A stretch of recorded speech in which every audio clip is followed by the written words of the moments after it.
Good morning, students. This is your EVS class, and today we will start lesson number 21, Sources of Water. Okay, students, in this chapter, we will learn about sources of water, how water reaches our homes, and how to be prevent us from water pollution. Okay, so let's start. Students, we all know water is the most precious gift for of Mother Nature. Okay, we can't live without water and we can't imagine our life without water. We all know without water हम imagine ही नहीं कर सकते कि हमारी life कैसे होगी because हर चीज़ में हर काम के लिए हमें वाटर की नीड होती है right. It is essential for sustenance of human being, plants and animals. Okay, मतलब that means कि for survival of human beings, plants and animals to stay alive. Okay, to stay alive for of human beings, plants, animal, water is very essential, right? So there are various sources of water. Let's learn about some of them. ठीक है? Students, in our previous video, we taught about water cycle.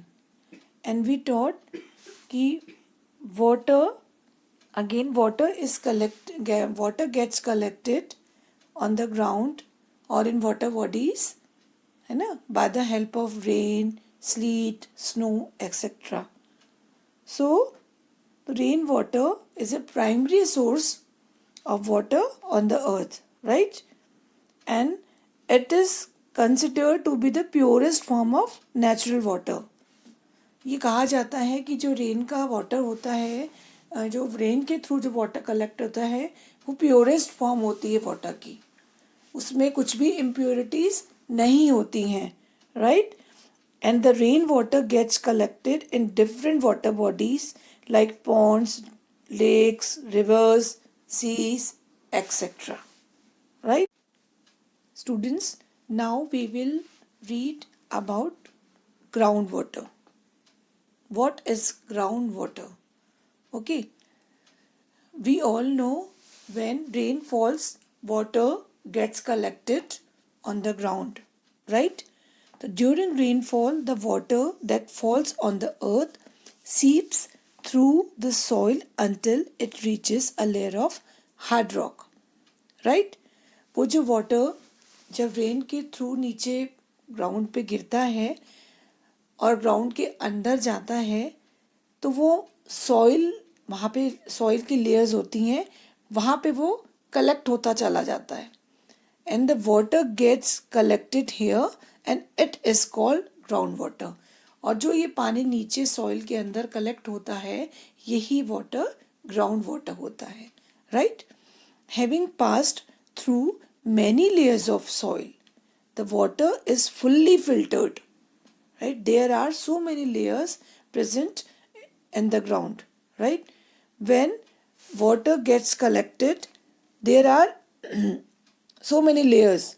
तो इन layers की help से वो filter होता चला जाता है and it is free from the dust and harmful germs. So वो जर्म्स और डस्ट से बिल्कुल फ्री होता है and it is clean and safe for drinking. It may contain some sand particles which can be filtered out easily, right. लेकिन इसमें कुछ sand particles होते हैं जिनको हम इजीली फिल्टर कर सकते हैं, राइट.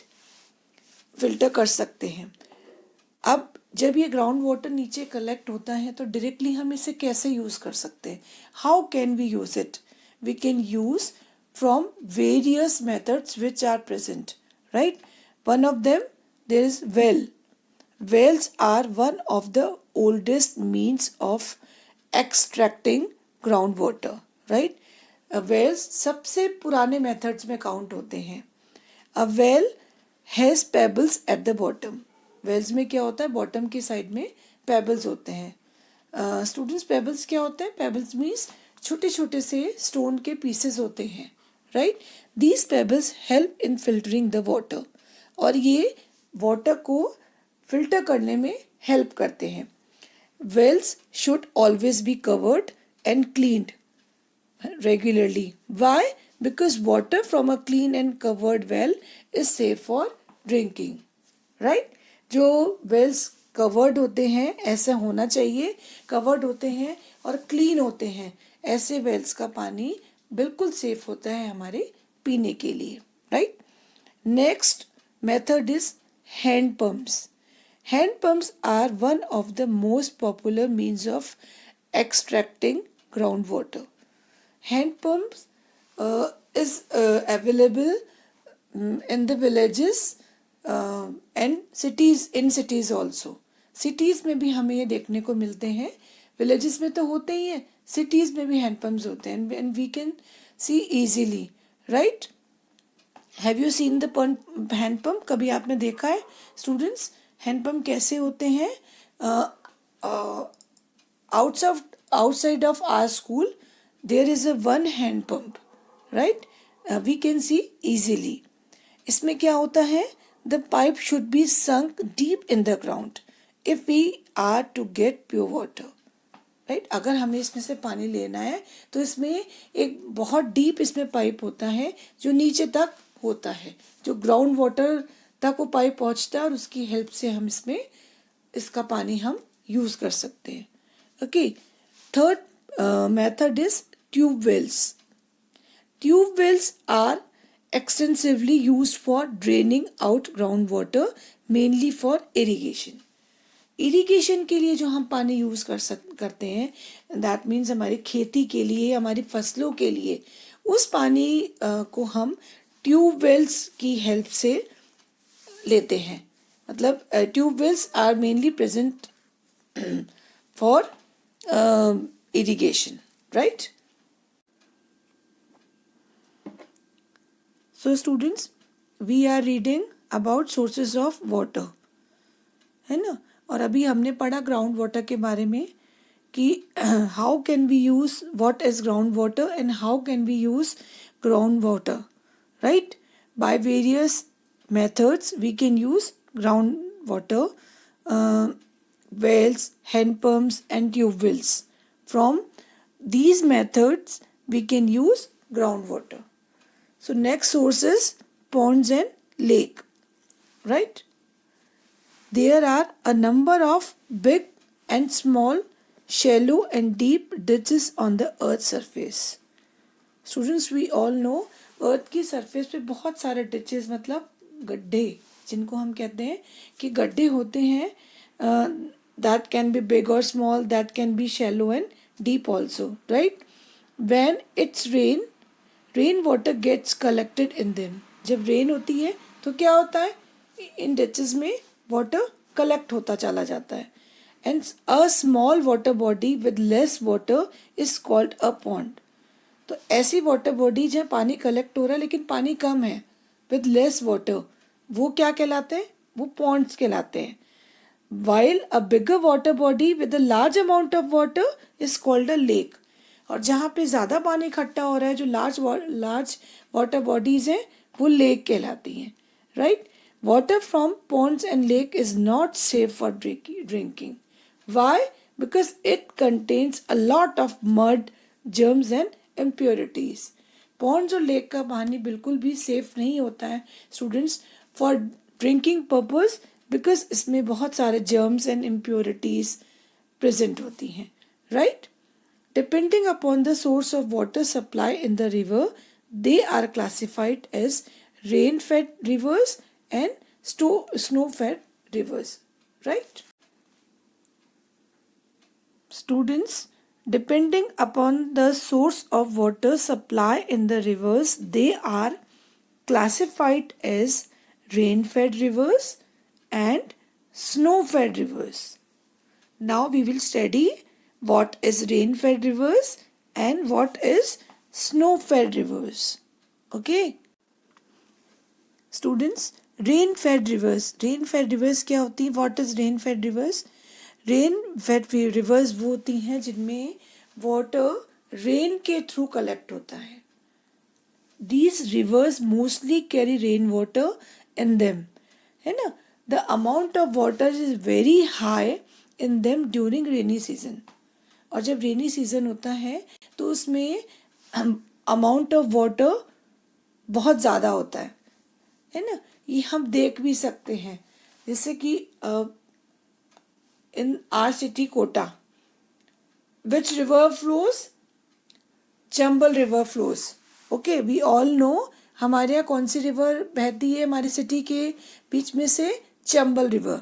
तो जब रेनी सीजन होता है तो हम क्या देखते हैं कि रेनी सीजन में वहाँ का जो वाटर लेवल है वो अपने रिस्क पॉइंट से अबव हो जाता है, राइट? और सबसे ज़्यादा पानी रेनी सीजन में होता है. Some examples of rain-fed rivers are Kaveri, Narmada, Godavari, Mahanadi and Krishna.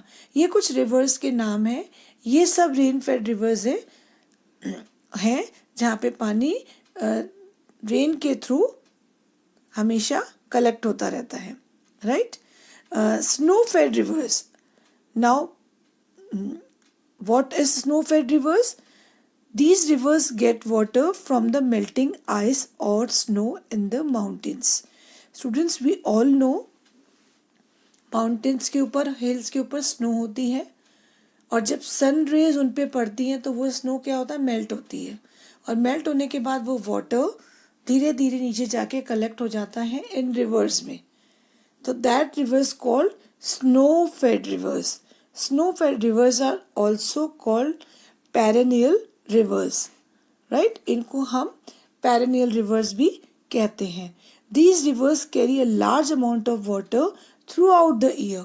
इनमें पूरे साल पानी बहुत ज़्यादा रहता है क्योंकि वो स्नो मेल्ट होती रहती है और वो पानी इन रिवर्स में कलेक्ट होता रहता है. Some examples of snow fed rivers are Yamuna, Brahmaputra and Ganga. ये जो रिवर्स हैं students, Yamuna, Brahmaputra and Ganga, these are snow fed rivers, right? So students, this is the end of today's class, and this topic, sources of water, we will continue in our next class. So thank you and bye bye.